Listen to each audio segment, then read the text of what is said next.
আসসালামু আলাইকুম। গ্রামের নামটি ছিল মনগড়া। এই গ্রামে ছিল ঘন জঙ্গল আর ছিল অনেক পুরনো একটি জমিদার বাড়ি। জমিদার বাড়িটি ছিল তাও আবার পোড়া। সেই গ্রামে বসবাস করত সেই জমিদারেরই বংশধর। তার নামটাই হলো সোমনাথ ও তার নাতনি তিথি। এই হলো সেই পুরনো জমিদার বাড়ি। এটি অনেক বছর আগেই পরিত্যক্ত হয়ে পড়ে আছে। এর সামনে দিয়ে যেতে হয় ছোট বাচ্চাদের স্কুল ঘরে। তাই যখন সন্ধ্যা হয়ে যায় বিকেলে এখানে কোনো আলো থাকে না। তাই ছোট বাচ্চারা এর সামনে দিয়ে যাওয়ার সময় দৌড়াতে দৌড়াতে যায়। কিন্তু তিথি ছিল অনেক সাহসী। সে ওই পোড়া জমিদার বাড়ির সামনে দিয়ে যাওয়ার সময় হেঁটে হেঁটেই যায়, আর কখনো কোনো ভয় পায় না। তারপর একদিন তিথি তার দাদুকে জিজ্ঞাসা করে, দাদু, তুমি তো ওই জমিদার বাড়ির বংশধর, তুমি তো নিশ্চয়ই ওই বাড়িটি কিভাবে পুড়লো আর তারা কিভাবে মারা গেল, তুমি তো সবই জানো, আমাকে বলবে? তখন তার দাদু বলে উঠল যে, হ্যাঁ, আমি ওই বাড়ি সম্পর্কে সবই জানি। তিনি আমাদের 3 বংশের আগের জমিদার ছিলেন। তার নাম ছিল জমিদার রানা, মহারানা। এই ছিল সেই জমিদার বাড়ি। জমিদার বাড়িতে সব ঘরে ছিল বিভিন্ন আলোকোজ্জ্বল ঝাড়বাতি, আর ছিল অনেক বড় বড় দালান। জমিদার বাড়িতে সবসময় মানুষজনের আগমন ছিল। আমার দাদুর দাদু ছিল খুব ভালো মনের মানুষ। সে সবসময় মানুষের সাথে ভালো ব্যবহার করত ও সবার বিপদ আপদে সাহায্য করত। কিন্তু একদিন সেই জমিদার বাড়িতে চোখ পড়ল এক ভয়ঙ্কর পেতনির। সে সবসময় হাতে একটি আগুনের শিখা নিয়ে থাকত। সে গ্রামে গ্রামে ঘুরে বেড়াতো আর বিভিন্ন জায়গায় আগুন ধরিয়ে দিত। সে একদিন জমিদার বাড়ির সবাইকে বারান্দায় নিয়ে আসে আর তার হাতে থাকা আগুনের শিখা দ্বারা সে জমিদার বাড়িতে আগুন ধরিয়ে দেয়। বড় বড় আগুনের পিণ্ড গিয়ে সেই জমিদারের গায়ে ধরে যায় আর সেখানে তাদের সকলে মারা যায়। কিন্তু আমার বাবা সেদিনকে বাড়ি না থাকায় সে বেঁচে যায়, আর তার ঘরের ছেলে আমি। তাই এই জমিদার বাড়ি থেকে আর আমরা কখনো যাইনি। এটা এরকমভাবেই পড়ে আছে। তারপর সেই পেতনিকে বশ করার জন্য ইন্দোনেশিয়া থেকে একটি কবিরাজকে ভাড়া করা হয়।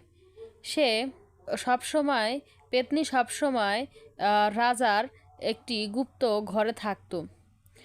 ইন্দোনেশিয়ার সেই কবিরাজ এসে বলল, তোমাকে এখন আমি বন্দি করে ফেলবো, আর তুমি 100 বছরেও এই বন্দি আয়না থেকে বের হতে পারবে না। তখন সেই পেতনিটি চিৎকার করতে লাগলো আর বলতে লাগলো, আমাকে এমন করো না। আর সেই কবিরাজটি আরও বলল যে, তোমাকে আমি একটি আয়নার মধ্যে বন্দি করে রাখলাম, আমার পরে আর এই ঘরে আর কেউ কখনো আসবে না। যদি কেউ এই ঘরে আসো তাহলে সেদিন সেই পেতনিটি আবারও মুক্ত হতে চাইবে। তারপর থেকে ওই বাড়িতে আর কেউ কখনো যায় না। তারপর দাদু বলল যে, এই ছিল আমাদের সেই বড় দাদু বাবার কাহিনী। তারপর থেকেই ওই বাড়িটি পরিত্যক্ত হয়ে আছে।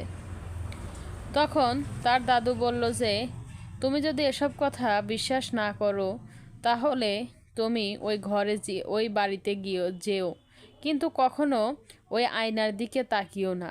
আয়নার দিকে তাকালেই সেই পেতনিটি আবার বের হবে। তখন তিথি একটু বলে উঠল যে, এরকম আবার হয় নাকি? আমি তো কখনো এরকম শুনিনি।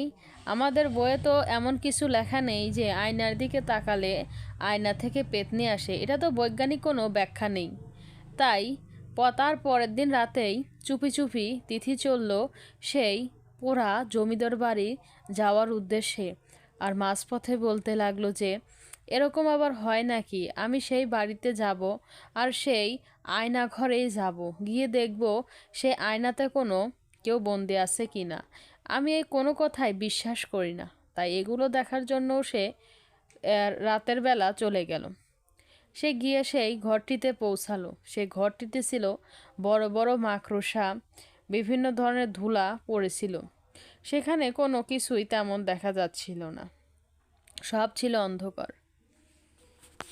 কিছুক্ষণ পর তার অদ্ভুত একটি আওয়াজ শুনতে পায়। সে আবারও সামনের দিকে যাওয়ার চেষ্টা করে, কিন্তু আওয়াজটা কোথা থেকে আসছে সে বুঝতে পারে না। কিছুক্ষণ পর সে খুব ভয় পেয়ে যায়। সে একটি হাসির শব্দ শুনতে পায়, আর হাসিটি মনে হচ্ছে তার সামনের দেওয়াল থেকে আসছে।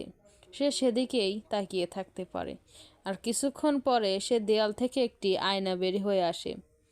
আর সেখান থেকে সেই পেতনি আয়নাওয়ালা সেই পেতনি ভূতটা বলে ওঠে যে, এখন আমি এখান থেকে বের হতে পারবো, কারণ এখানে মানুষ এসেছে আর তুমি আমাকে দেখেছো, তাই আমি বের হয়ে যাব।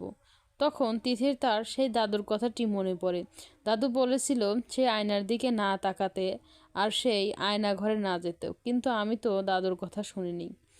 কিছুক্ষণ পর সেখানে দাদু চলে আসলো, আর ভূতটি বলতে লাগলো, এখন আমাকে তোমরা মুক্ত করে দাও, আমি আবার চলে যাব, আমাকে আয়না থেকে মুক্ত করো। তখন তার দাদু আবারও সেই জাদুকরি কলম দিয়ে তাকে আবারও সেই আয়নার মধ্যে বন্দি করে দিল। আর সে বলতে লাগলো, বাঁচাও, আমাকে বাঁচাও, কিন্তু আবারও আয়নায় আটকিয়ে গেল। অবশ্যই একটি সাবস্ক্রাইব করুন। ধন্যবাদ।